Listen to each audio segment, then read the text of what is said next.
the woman who could not stop. It begins with one woman. Her name, in the historical record, is Frau Trophia. We know almost nothing else about her, not her age, not her appearance, not the circumstances of her life. She is a name attached to a moment, a woman who walked out of her house on a July morning in the year 1518 and began to dance in the street. She did not stop. Not for the rest of that day. Not for the night that followed. Not for the day after that, or the day after that. For somewhere between 4 and 6 days, the historical sources are not precise, Frau Trophia danced in the streets of Strasbourg without ceasing, without apparent will, without apparent control over her own body. She danced until her feet bled, and still she danced. She danced until she collapsed from exhaustion, was carried to a bed, recovered, and danced again. Her face, according to those who watched her, did not show the expression of a woman who was dancing by choice. It showed something else, something between ecstasy and agony, a look that those who saw it could not easily describe and could not easily forget. The city of Strasbourg in 1518 was not a small place.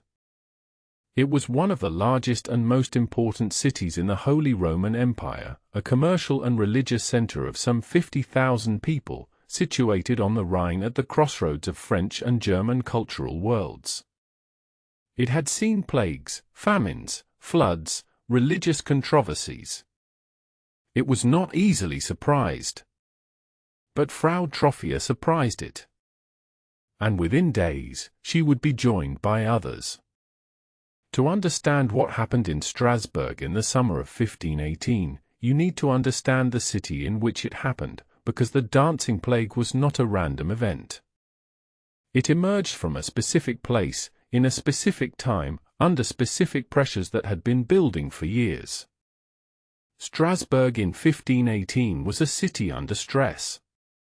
The years immediately preceding the dancing had been years of particular hardship. Crop failures had caused food shortages and rising prices, pushing the poor to the edge of starvation. Disease had been circulating, the sweating sickness, which we will discuss later, had struck the region. The cold winters and wet summers of what climatologists now call the Little Ice Age were compressing the agricultural margins, making every harvest uncertain and every winter a potential crisis. The religious landscape was also in ferment. Martin Luther had not yet posted his 95 Theses, that would come in October 1517, just 9 months earlier, but the pressures that would produce the Reformation were already building. The corruption of the Church, the gap between the wealthy clergy and the suffering poor, the accumulated grievances of a population that had been told its suffering was God's will while watching its priests live comfortably, these pressures were present and palpable in the streets of Strasbourg. And there was a particular local anxiety, specific to Strasbourg and its region, the cult of Saint Vitus. Saint Vitus was a Christian martyr of the early Church, executed during the persecution of Diocletian, whose intercession was believed to be effective against a variety of afflictions, epilepsy, rabies, certain kinds of involuntary movement. His feast day, June 15th, was celebrated with particular intensity in the Rhine Valley. And for reasons that historians have traced through the regional religious culture, St. Vitus was also believed, if not properly propitiated, to be able to curse those who displeased him with compulsive dancing. This belief, that St. Vitus could send the dancing curse, was not a marginal superstition. It was part of the mainstream religious culture of the region. People knew about it. They feared it.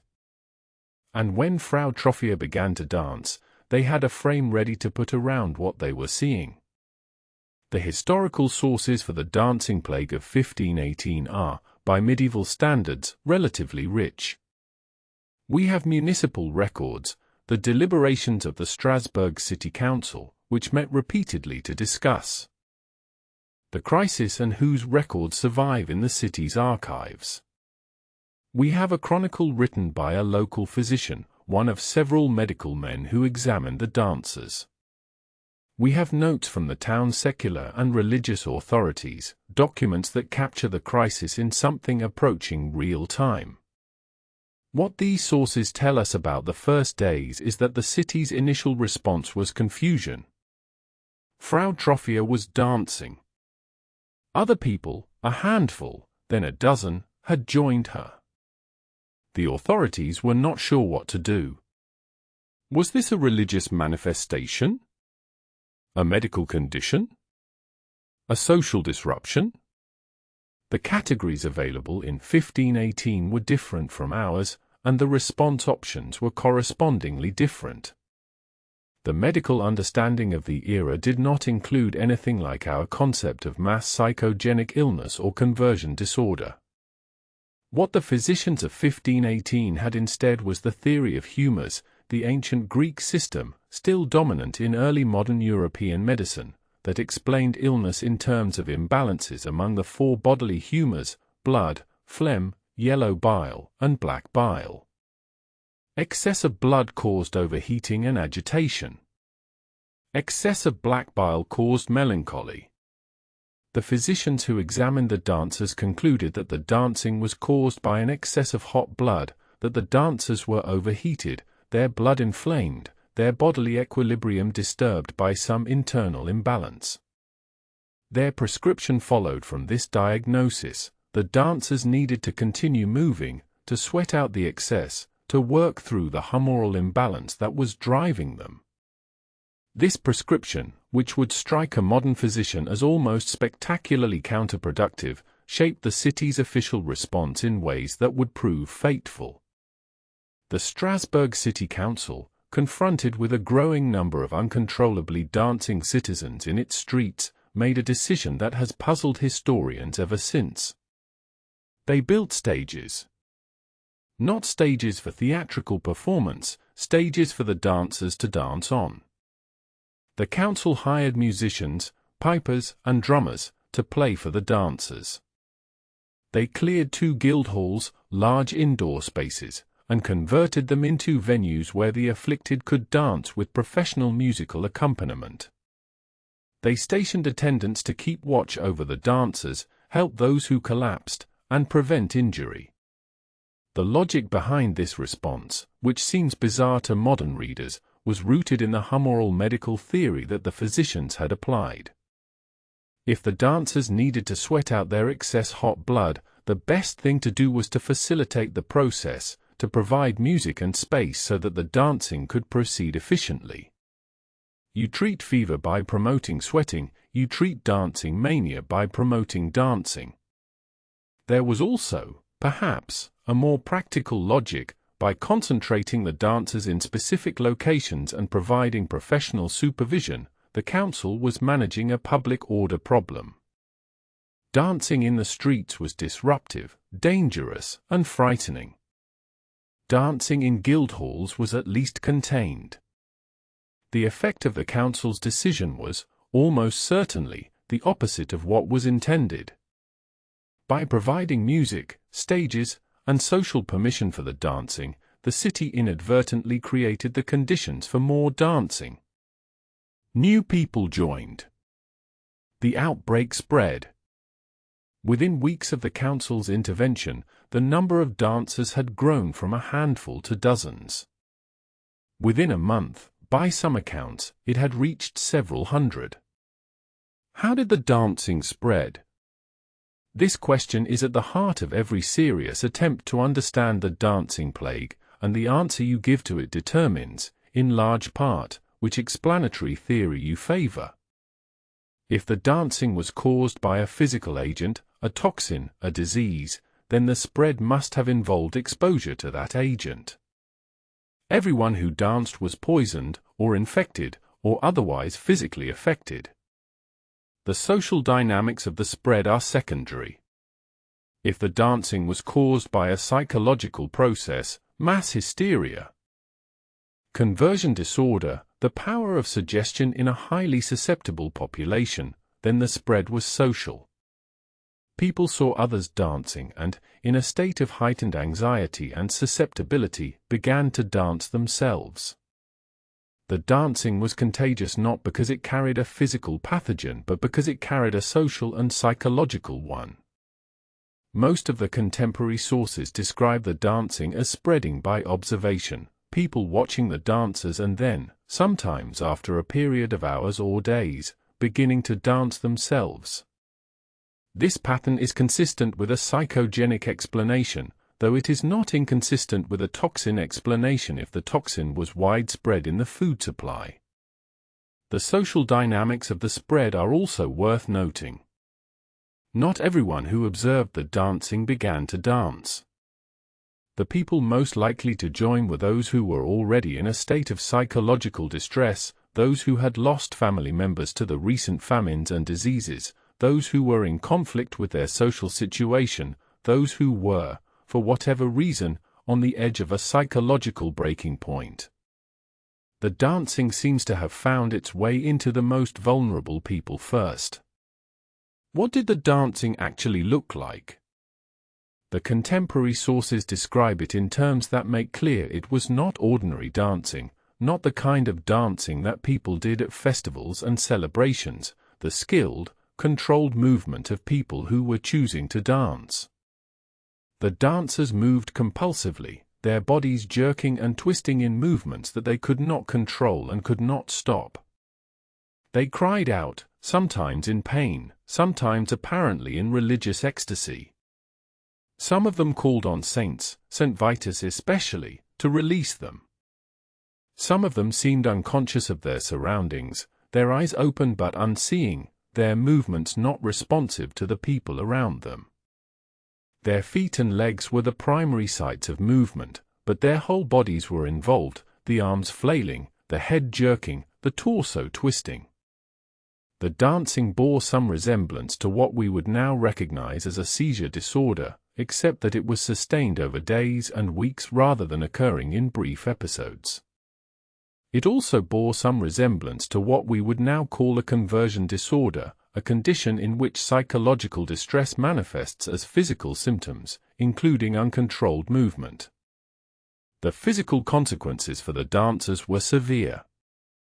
Their feet and lower legs were lacerated and swollen, dancing for days on cobblestones without proper footwear, or without any footwear, produced wounds that became infected. Their cardiovascular systems were under extreme stress. The sustained exertion of continuous movement, combined with the summer heat and inadequate food and water, put some dancers at risk of heart failure. The contemporary sources record deaths. The number varies across sources, but several dozen people are thought to have died during the height of the outbreak. The dancing plague of 1518 ended, eventually. The ending was not dramatic. The sources do not record a single day on which the dancing ceased, a clear turning point at which the crisis resolved. Instead, the dancing seems to have declined gradually over the late summer and into the autumn of 1518, the numbers diminishing as the weeks passed, until by September or October the crisis was over. The city council, apparently recognizing that their strategy of providing music and stages had not solved the problem, eventually reversed course and sent the remaining dancers away from the city, to the shrine of St. Vitus at Saverne, a town about 40 kilometers to the west, where the afflicted could receive the saint's blessing and, it was hoped, be cured. Some of the dancers, apparently, were cured at Saverne. Or at least they stopped dancing.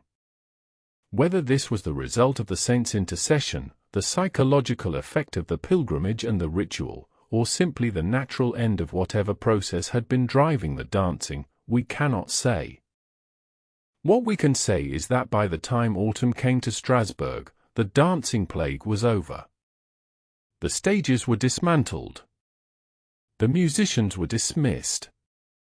The guild halls were returned to their ordinary purposes. And Frau Troffea, the woman who had started it all, disappears from the historical record entirely. We do not know what happened to her. We do not know if she survived the dancing, if she recovered fully, if she ever understood what had happened to her. She came out of anonymity to start one of the strangest events in the history of the human body, and then she returned to anonymity as completely as if she had never been. The streets of Strasbourg are quiet again. The musicians have packed up their instruments. The guild halls are empty. The cobblestones are dark with the memory of bleeding feet. In Part 2, we look more carefully at what the dancing actually was, at the medical and historical evidence, at what modern science can and cannot tell us about what happened in Strasbourg in 1518. Rest here. Let the strangeness settle around you. Somewhere in the city, a woman is dancing. Or she was. What the dancing looked like. Let me describe the dancing more precisely. The contemporary sources, the Physician's Chronicle, the City Council records, the sermons and pamphlets that circulated during the outbreak, use a consistent vocabulary to describe what they saw. They speak of compulsion. They speak of involuntary movement. They speak of exhaustion and inability to stop. They speak of the dancers' faces, not the faces of people enjoying themselves, but the faces of people in the grip of something that had taken control of their bodies and would not let go. The medical literature of the period had a term for what the Strasbourg physicians were observing. Choreomania. Chorea, from the Greek word for dance, was a recognized condition in early modern European medicine, associated with St. Vitus, understood to involve involuntary movement, and treated through a combination of humoral intervention and religious ritual. The physicians of 1518 were not seeing something they had no category for. They were seeing what they believed was an extreme manifestation of a condition they already knew about. This is important. The existence of a cultural and medical framework for the dancing, a framework that named it, explained it, and prescribed responses to it, shaped both how the dancers understood their own experience and how the community responded. The dancers knew about St. Vitus's curse. The physicians knew about chorea. The city council knew about pilgrimage cures. Everyone had a role in a drama whose script had been written in advance.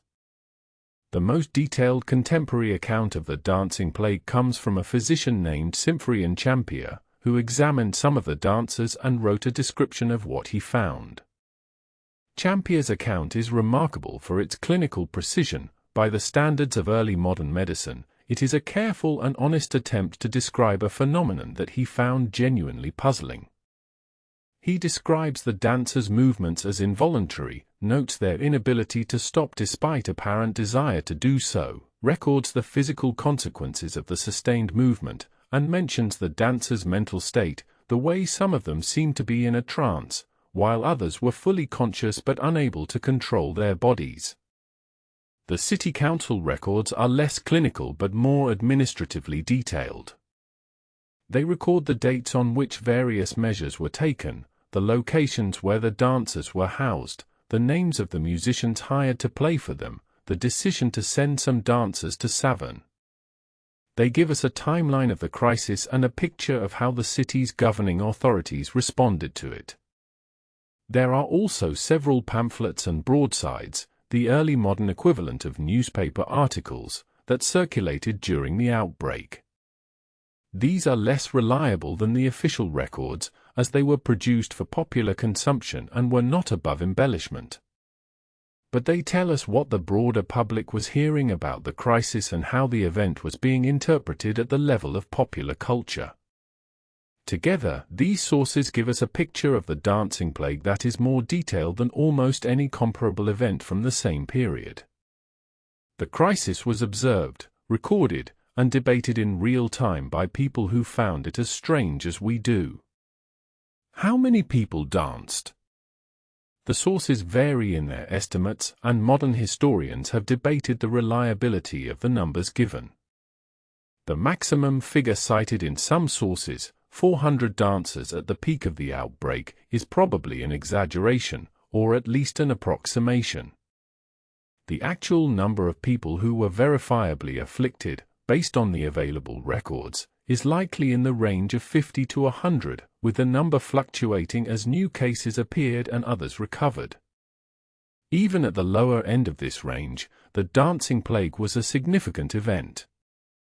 50 to 100 people simultaneously exhibiting extreme, involuntary, physically dangerous movement behavior in a city of 50,000 in the middle of a heat wave over a period of several weeks was a public health crisis by any standard. The demographic profile of the dancers is also worth noting. The contemporary sources suggest that women were significantly overrepresented. They outnumbered male dancers by a considerable margin. The poor were more affected than the wealthy. The young and middle-aged were more commonly affected than the elderly or the very young. These demographic patterns are consistent with a psychogenic explanation. Women in 16th-century Strasbourg had significantly less control over their circumstances than men, and the specific stresses of the period, food shortage, disease, the disruption of established social order by the early stirrings of the Reformation, would have fallen more heavily on those with less resources and less power. Young and middle-aged women of the lower classes were, on this reading, the most psychologically vulnerable population in Strasbourg in 1518, and they were the population most affected by the dancing. The most widely cited alternative to the psychogenic explanation for the dancing plague is the ergot hypothesis. Ergot is a fungus, Claviceps purpurea, that infects rye and other grains, producing a range of toxic alkaloids that can cause severe physiological effects when consumed in contaminated food. Ergotism, poisoning by ergot alkaloids, was a well-documented condition in medieval Europe, known by various names including St. Anthony's fire. It produced two distinct syndromes, a gangrenous form, in which blood vessels constrict and extremities die, and a convulsive form, in which the central nervous system is affected, producing seizures, hallucinations, and involuntary movements. The convulsive form of ergotism produces symptoms that superficially resemble the dancing plague: spasms, jerking movements, altered consciousness, the appearance of compulsion. Several historians and scientists have proposed that the 1518 dancing was caused by mass ergot poisoning, that the rye grain being consumed by the lower classes of Strasbourg was contaminated with the fungus, and that the alkaloids produced the dancing. This hypothesis has several attractive features. It provides a physical mechanism for the symptoms. It explains the demographic skew toward the poor ate rye bread, while the wealthy ate wheat. It is consistent with the historical setting. Ergot contamination was common in the wet years of the Little Ice Age, and 1518 followed several poor harvests. But the ergot hypothesis has significant problems, and most historians and medical scientists who have examined it closely have found it inadequate. The most important problem is the nature of the movement. Ergotism-induced convulsions are typically brief, episodic, and not sustained in the way that the Strasbourg dancing was. The dancers dance for days and weeks, not in short bursts. If ergot alkaloids were causing the movement, you would expect intermittent convulsions rather than sustained, continuous dancing. There is also the problem of the spread. Ergot poisoning spreads by shared food supply. If a batch of grain was contaminated, everyone who ate bread from that batch would be at risk. But the Strasbourg dancing spread by social contagion. People joined the dancers after observing them, not after eating specific food. The pattern of spread is more consistent with a psychological mechanism than a toxicological one. The explanation that has gained the most traction among contemporary historians and medical scientists is mass psychogenic illness, sometimes called mass hysteria, though that term has fallen out of favor for its pejorative connotations. Mass psychogenic illness is the phenomenon in which symptoms, real, genuinely experienced physical symptoms, spread through a population by a social mechanism rather than a physical one. The symptoms are not imagined or faked. The people who experience them are genuinely suffering. But the cause of the symptoms is psychological rather than pathological in the conventional sense. Mass psychogenic illness is well documented in the contemporary world. It typically occurs in populations that are under significant psychological stress, in circumstances where a specific symptom or set of symptoms has cultural meaning, and where an initial case provides a model that others can unconsciously replicate. The spreading mechanism is not conscious imitation. The people who develop symptoms are not choosing to copy the first affected person. The mechanism operates at a level below conscious choice, through processes that are not fully understood but involve the body's capacity to generate genuine physical symptoms in response to psychological states. The dancing plague of 1518 fits this model in several important respects. The population of Strasbourg was under severe stress, famine, disease, social disruption. The symptoms had cultural meaning. The concept of St. Vitus's curse was widely known and specifically feared. The initial cases provided a model for subsequent cases. And the city's response, providing stages, musicians, and social permission for the dancing, amplified rather than reduced the outbreak, which is consistent with a psychogenic mechanism. Social validation of the symptoms made them more, not less, likely to spread. A variant of the psychogenic explanation, developed most fully by the historian John Waller in his book A Time to Dance, A Time to Die, emphasizes the role of religious trance states in the dancing plague. Waller argues that the Strasbourg dancers were not simply experiencing a conversion disorder in the clinical sense. They were entering a dissociative trance state, a state of altered consciousness in which the normal inhibitions and bodily controls of waking life are suspended, that was specifically shaped by the religious and cultural framework of 16th-century Strasbourg. The connection to St. Vitus is central to this argument. The belief that the saint could curse people with compulsive dancing created a psychological template. If you were under sufficient stress, and if you believed that St. Vitus might curse you, the trance state that your distress induced might manifest as dancing, specifically and literally as dancing, because the cultural script said that St. Vitus's curse looked like dancing. This is not a supernatural explanation. It is a psychological one. The body, in states of extreme stress and dissociation, can generate movements that the conscious will does not control and cannot stop. The content of those movements, the specific form they take, is shaped by cultural expectations and beliefs. In a culture that feared the dancing curse of St. Vitus, the movements that spontaneous dissociation generated were dances. Waller's hypothesis is compelling because it takes seriously both the psychological mechanism and the cultural context.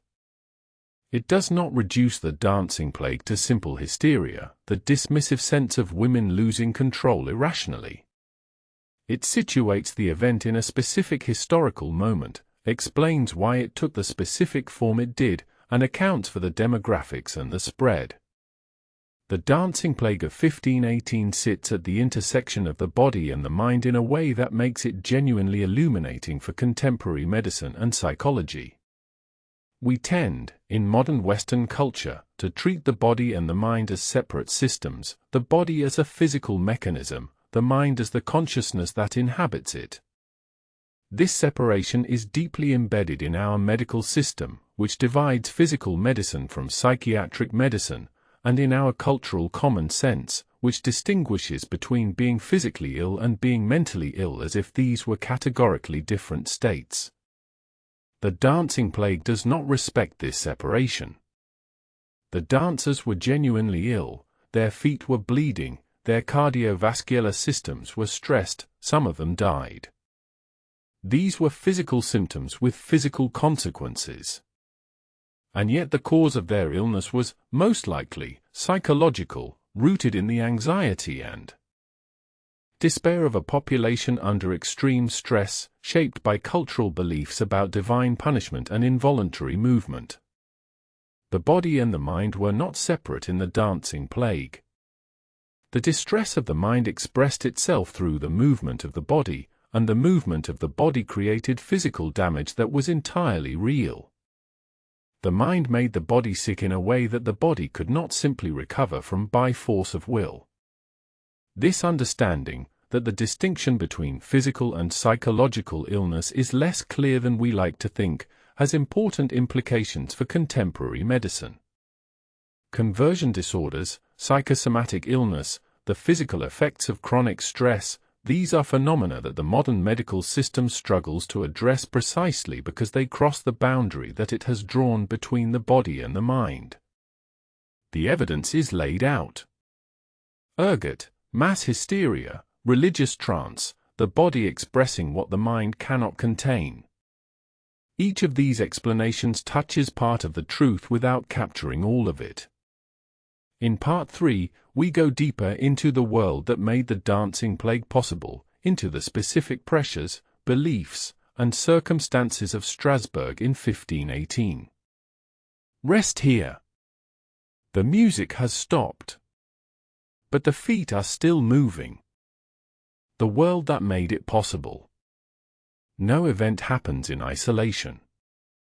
The dancing plague of 1518 did not fall from the sky. It grew from the specific soil of a specific city in a specific moment of historical crisis.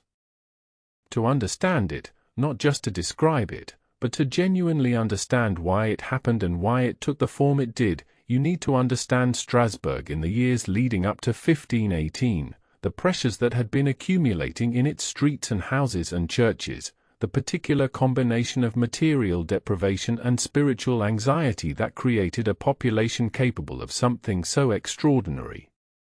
This is not to say that the dancing plague was inevitable, or that any sufficiently stressed population would have produced the same event. History does not work that way. What it is to say is that the dancing plague was not inexplicable, it was the product of comprehensible causes operating in a comprehensible world. The world was strange, by our standards. The causes were real. The dancing plague occurred at the beginning of what climatologists now call the Little Ice Age, a period of lower global temperatures that lasted, with variations, from roughly the 14th to the 19th century, and that had profound effects on European agriculture and society. The specific years around 1518 were particularly difficult.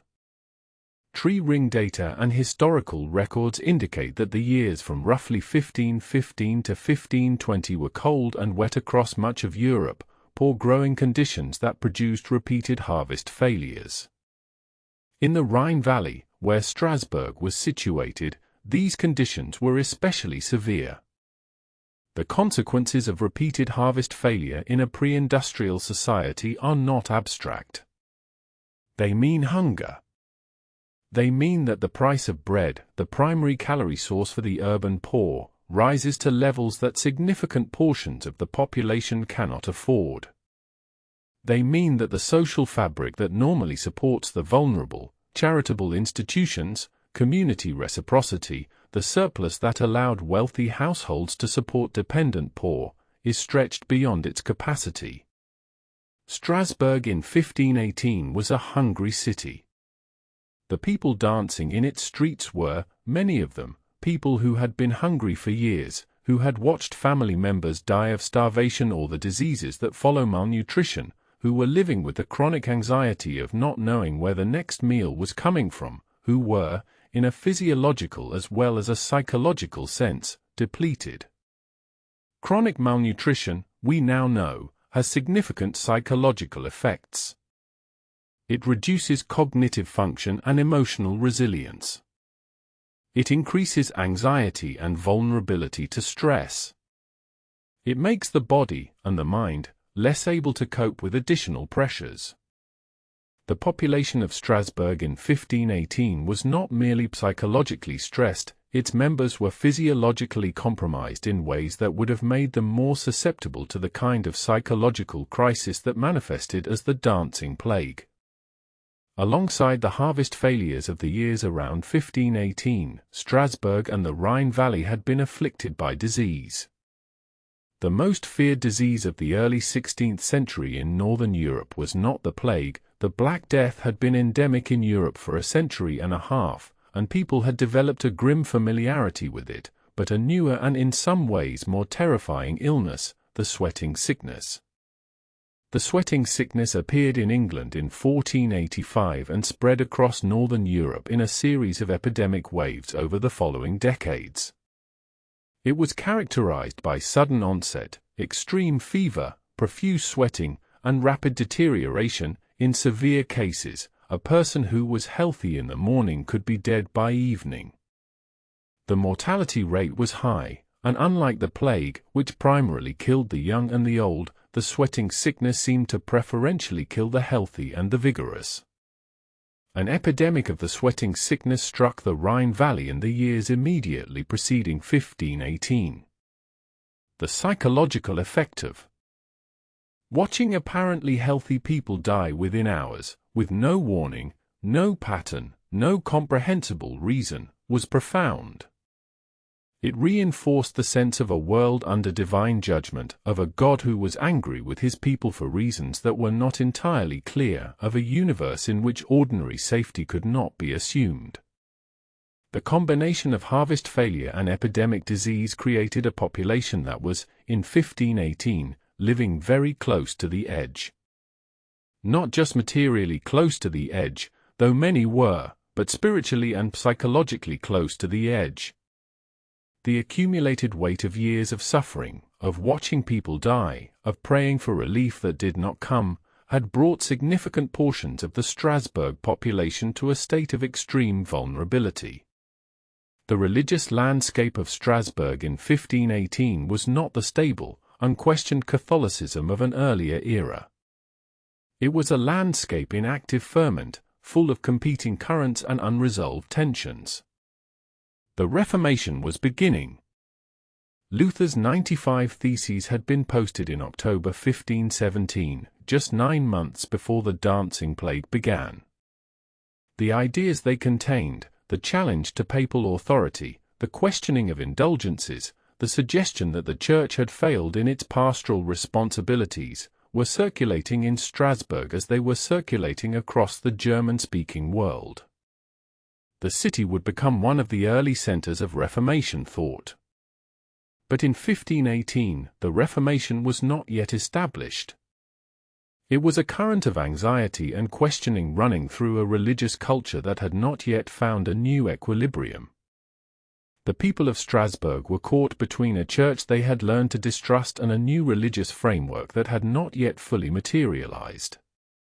This uncertainty, about who had authority, about what God wanted, about how the suffering of the present moment was to be understood, contributed to the psychological atmosphere in which the dancing plague occurred.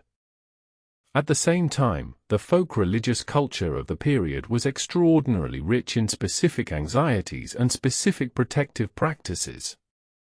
The cult of the saints was not simply institutional religion, it was a dense network of local cults, specific saints for specific ailments, particular shrines with particular powers, protective rituals that people practiced in their daily lives to ward off the specific dangers they feared.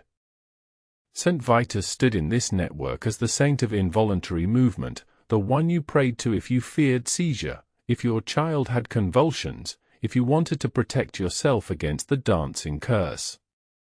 His feast day was celebrated. His shrines were visited. His curse was feared.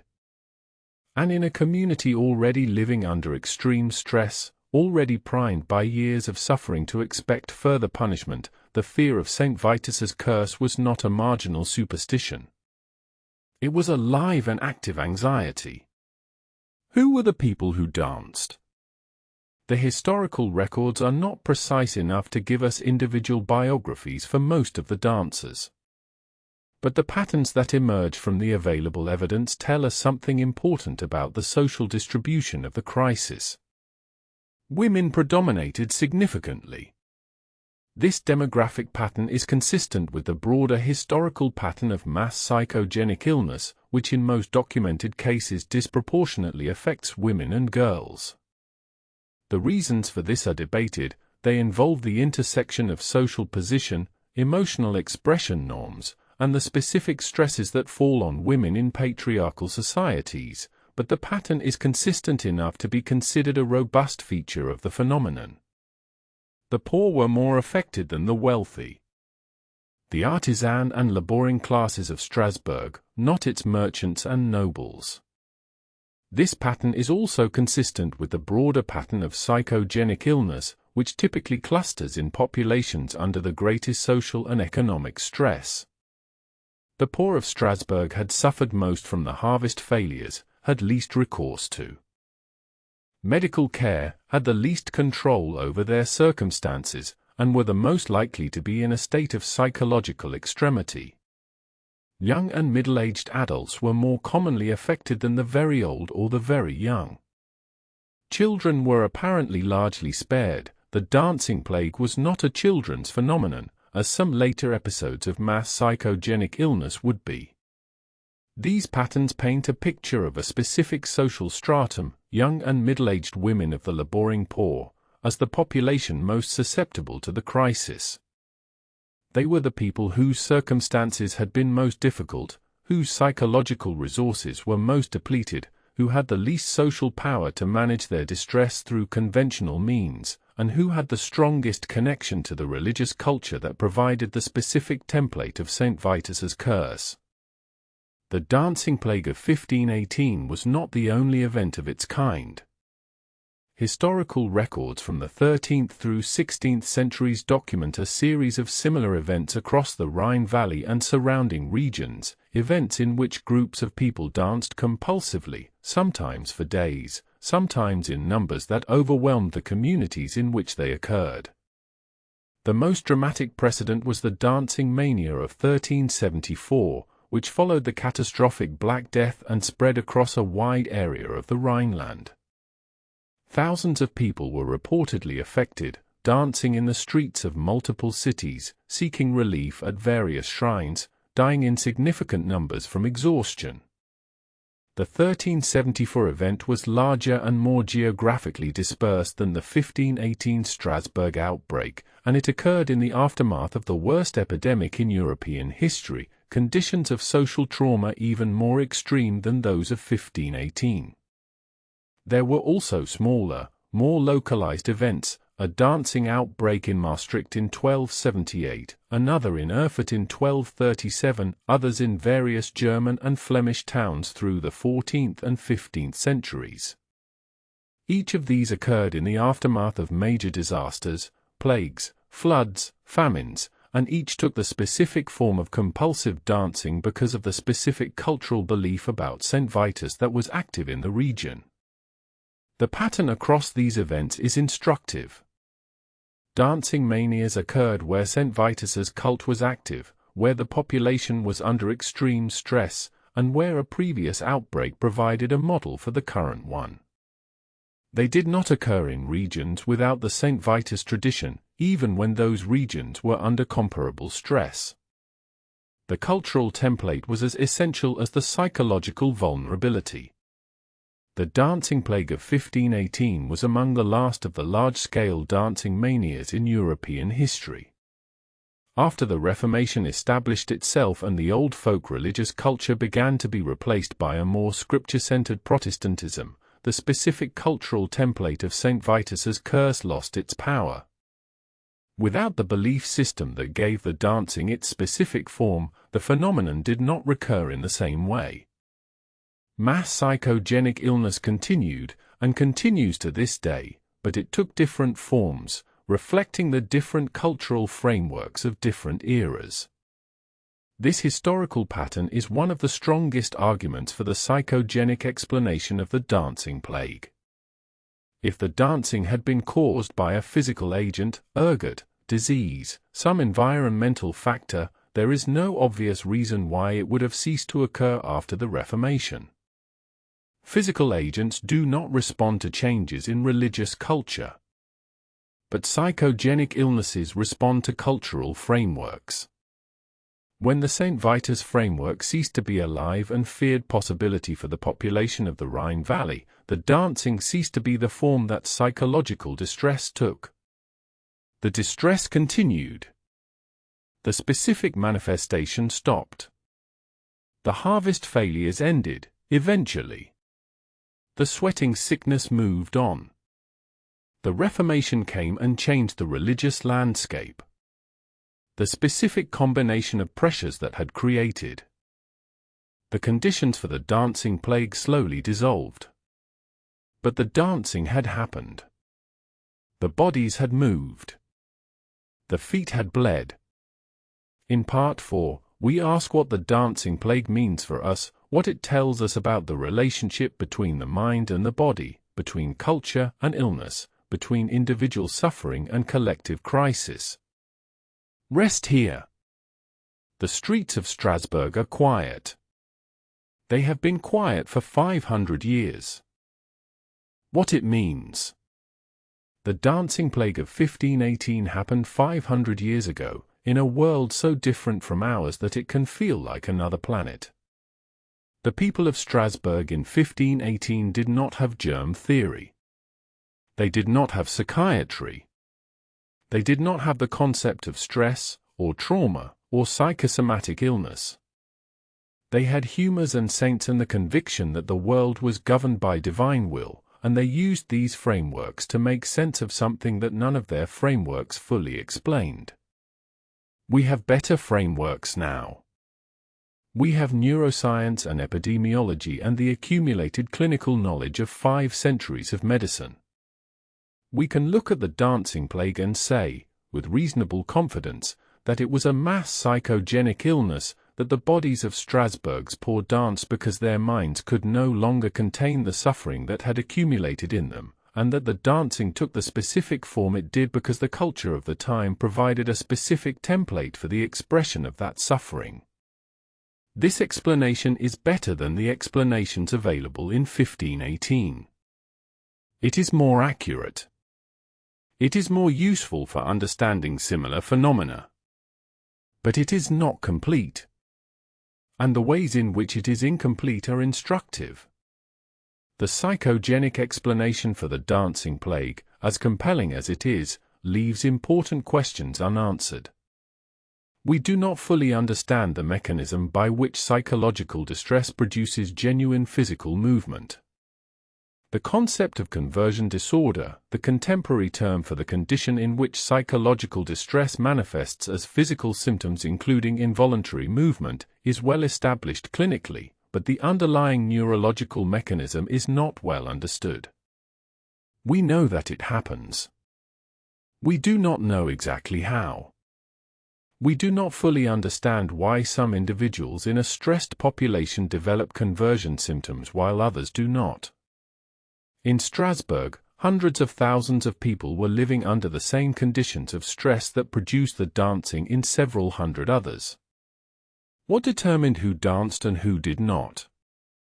We can identify demographic risk factors, the poor, women, the young, but we cannot identify the individual level factors that made one specific person begin to dance on a specific morning. We do not fully understand the social mechanism by which psychological symptoms spread. The contagion of the dancing plague, the way in which new cases appeared after people observed the existing dancers, is consistent with what we observe in contemporary mass psychogenic illness events. But the precise mechanism of transmission remains unclear. What exactly happens in the brain of a person who watches someone dance compulsively and then begins to dance themselves? What neural processes produce this outcome in some observers and not others? These are genuine scientific questions that the dancing plague poses to contemporary neuroscience and psychology. We have not answered them. The dancing plague of 1518 is not an isolated historical curiosity. Mass psychogenic illness continues to occur in the contemporary world, and understanding the historical event illuminates the contemporary phenomenon. In 2011 and 2012, a cluster of teenage girls in Leroy, New York, developed a mysterious tic disorder, involuntary movements and vocalizations that resemble Tourette syndrome but could not be attributed to any neurological cause. The episode attracted enormous media attention and generated significant controversy about its cause. Eventually, the consensus among the medical professionals who investigated it was that it was a case of mass psychogenic illness, conversion disorder spreading by a social mechanism through a group of girls who were connected by friendship and by the social network of a small town. In 2006, more than 1,000 children and teenagers in Portugal were affected by a mysterious illness that involved dizziness, rashes, and difficulty breathing. The episode was eventually attributed to mass psychogenic illness triggered by an episode of a popular television show in which a fictional school was afflicted by a mysterious virus. In 2019 and 2020, clusters of apparent neurological symptoms appeared among U.S. diplomatic personnel in Cuba and China, the so-called Havana syndrome, which generated theories involving acoustic weapons, microwave radiation, and various other external causes. Many medical researchers eventually concluded that the most likely explanation was mass psychogenic illness, though the debate about this case continues. These contemporary examples share structural features with the dancing plague, a stressed population, a cultural trigger or template, the spread of symptoms through social networks, and the genuine physical reality of the symptoms experienced. The dancing plague invites us to think about the relationship between individual bodies and social conditions in ways that are still politically charged. When we say that the dancing plague was a mass psychogenic illness, we are saying something that is true, but we need to be careful about how we say it. The history of medicine includes a long and troubling tradition of using psychological explanations to dismiss the suffering of people who were not believed, not taken seriously, not given the resources they needed. Women's illness, in particular, has been attributed to psychological causes in ways that have sometimes reflected cultural prejudice rather than scientific judgment. The dancing plague was real suffering. The dancers' feet bled. Their hearts strained. Some of them died. Saying that the cause was psychological is not saying that the suffering was not real, or that the dancers were not truly sick, or that their distress did not deserve serious attention. What it is saying is that the social conditions that produce the dancing, the poverty, the hunger, the disease, the powerlessness, were the real origin of the illness. The dancing was the body's response to an unbearable social situation. The bodies of the poor of Strasbourg were expressing, in the only language available to them, something that the language available to them in words was inadequate to express. This is a political observation as much as a medical one. The dancing plague was not simply a medical event. It was a social event, a manifestation of suffering that society had failed to address, expressed in a form that forced the society to respond. I want to return, near the end, to Frau Troffea. She walked out of her house on a July morning in 1518 and began to dance. She could not stop. She danced for days. She bled. She suffered. And then she stopped, and she disappeared from the historical record, and we know nothing more about her. We do not know if she recovered fully. We do not know if she understood what had happened to her.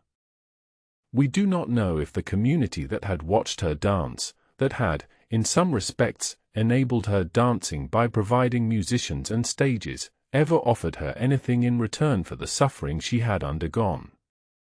We do not know if she was grateful to have survived, or if she felt shame, or if she felt that something had been expressed through her body that needed to be expressed.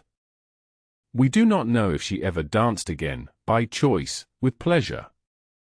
What we know is that she was a woman living in extremely difficult circumstances, that her body responded to those circumstances in a way that was beyond her conscious control, and that she became, in her involuntary way, the catalyst for one of the strangest and most illuminating events in the history of the human body. She did not choose this. She did not seek it. She did not benefit from it, as far as we can tell. She was simply the person whose body broke first, in a city full of people whose bodies were on the edge of breaking. She deserves to be remembered as that, not as a symbol, not as a case study, but as a person. A woman in a difficult life, whose body told the truth that her circumstances demanded. One of the most unsettling things about the dancing plague, considered carefully, is what it suggests about the limits of conscious control over the body. We tend to assume that our bodies are ours, that we control them, that they do what we tell them, that the movements they make are the movements we choose. This assumption is fundamental to our sense of being a self, of being an agent in the world. The dancers of Strasbourg could not stop. Not because they were restrained. Not because they were incapacitated in any conventional sense. They could not stop because the part of the nervous system that generates movement had, for reasons that are not fully understood, become disconnected from the part that exercises conscious control. This is not as foreign an experience as it might seem. Hiccups are involuntary movement. So are yawns, and sneezes, and the startle response. In anxiety and panic, the body moves in ways that conscious will did not choose and cannot easily override. In extreme grief, the body shakes and heaves in ways that feel like possession. In moments of great joy, it moves with an exuberance that exceeds what deliberate choice would produce. The dancing plague was an extreme version of something that is, in lesser forms, part of normal human experience, the body as a system with its own logic, its own responsiveness to circumstances, its own ways of expressing what the mind has not found words for. In July 1518, in the streets of Strasbourg, a woman danced. She danced because her body could no longer hold what it held. She danced because the world she lived in had been too difficult for too long, and her body found the only release available to it. She danced because she was human, and because human bodies, under sufficient pressure, do things that human minds do not choose. Others joined her. Not because they wanted to. Not because it was pleasant. Because their bodies, too, had reached their limits. Because the suffering that had accumulated in the streets and houses of Strasbourg found, in the dancing, a form of expression that nothing else had provided. The city watched. It built stages. It hired musicians. It tried to make the dancing manageable, containable, something that could be organized and supervised, and eventually ended. Eventually it ended.